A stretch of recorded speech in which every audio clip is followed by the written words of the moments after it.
A wild Lucario has appeared. Traders, this is the Series 2 Pokemon Select articulated figure line featuring Lucario. Series 2 Pokemon Select figures feature the same type of box art and style that we've seen with Series 1. So you can see we have an illustration of Lucario on the front as well as on the side. Now moving to the back of the packaging, you see the rest of the figures released in Series 2. We have a repackage of Charizard, Rayquaza, and then a debut of Zapdos and Lucario.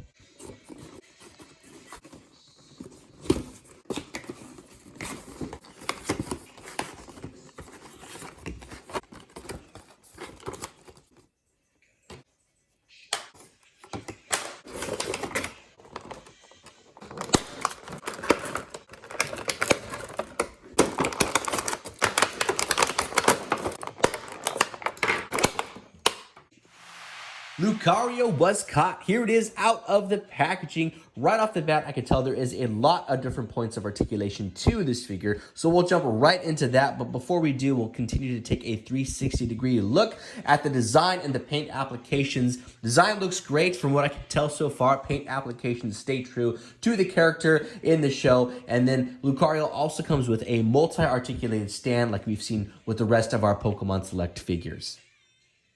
For the most part, Lucario stands pretty well on its own. You don't need the stand too much. It has wider feet at the bottom, so that allows for a sturdier base, and the joints at the bottom seem pretty sturdy and tight as well. I would say maybe not as much as Charizard, but definitely a lot better than Greninja. On Lucario's feet, we have some colored pads as well.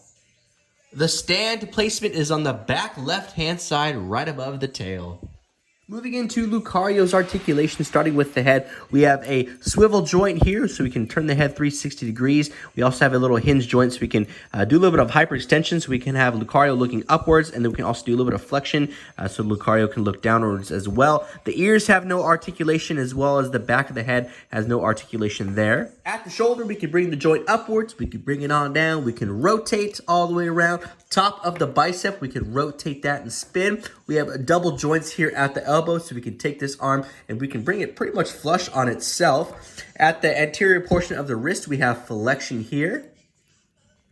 Bring that on forward, and then we can also flex this arm backwards. And it doesn't look like we have any rotation at the wrist. This stays stationary. At the hips, we can go lateral pretty far. We can bring these on in. Looks like we might have a ball and socket on the top part of the thigh, but we can have some rotation. We might be able to rotate this leg, yep, all the way around, it looks like. That's great.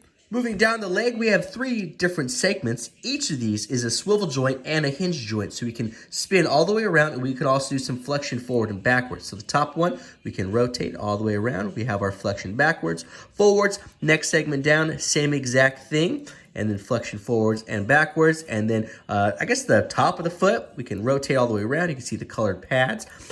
Forward, backwards, and then the actual foot itself, we have flexion there as well. That's a lot, lots of flexion there.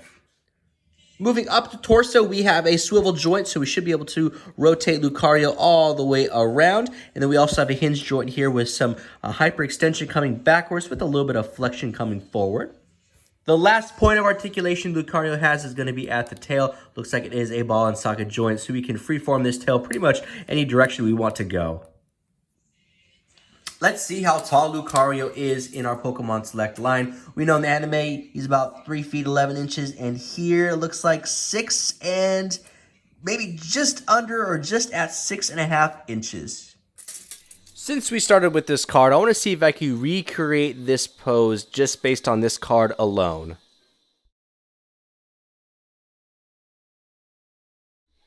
And there you have it. I think I did a pretty good job if I do say so myself. The only thing we're missing is that little aura sphere.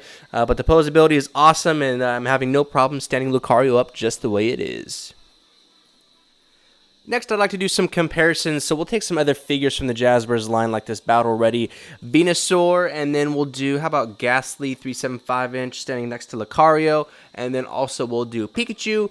So the things that are different with the Pokemon Select line, yeah, it is a 6-inch figure base, so but they're not in scale with 1/12 scale, if that makes sense. So they're kind of in their own scale and entity. So Lucario isn't going to stand true to, you know, its original height in the actual anime. For example, if I take these out and I'm going to put in, let's say, Pokemon Select Charizard. So I think Pokemon Select Charizard is probably the closest that we have that's in scale for 1/12 scale in their 6-inch line. Charizard stands, what, 5'7", I believe what it is. And then Lucario is 3'11". So if Lucario was actually true to scale for 1/12 scale in their 6-inch figure line, then Lucario would probably be, you know, maybe shoulder height or a little bit lower on Charizard. So there's pros and cons to that. I mean, obviously, if you're a true in-scale collector, then obviously you're going to have some discrepancies with that. But you can make a lot of things work with this bigger action figure. So, for example, you could take figures and characters that are supposed to be taller than Lucario and have them closer to the camera frame, and then have Lucario stand further away. That gives like the optical illusion that, you know, Lucario is in scale with the other characters. So that's just, you know, one of the many ways you can make this figure work for an in-scale purposes. At last, we have every single Pokemon Select figure that has been released so far. This is so cool to see all the figures lined up like this. You know, we're only in Series 2, and it's just exciting to think, you know, how many figures we'll have, you know, when we get to like Series 6, 7, you know, things like that. But this is just really cool to see, and they're going to look even better on the shelves. Now, if you haven't seen my video on Zapdos, be sure to check that out because, spoiler alert, that figure is so cool. Since I am a toy photographer, I have many props. So I found one of my tree branches that I use in a lot of my toy photography. And look at that. Zapdos stands on there all by himself. How cool is that? Awesome.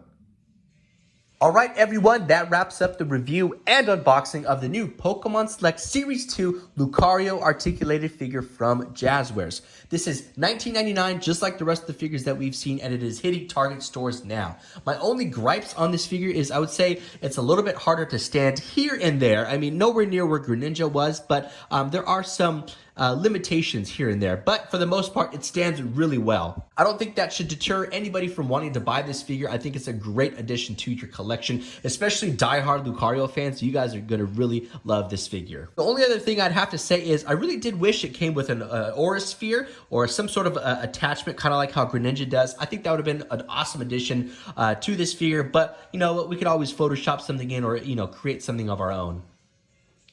I really hope you guys enjoyed this video. Be sure to follow me on Instagram. My name is Nostalgic Adam, all one word, where I do toy photography, toy videos, toy hunts, and all things toy related. Link in the description below. And when you guys start finding these figures, let me know your thoughts. I'd love to hear what you guys think. And, you know, feel free to even send me some collection shots.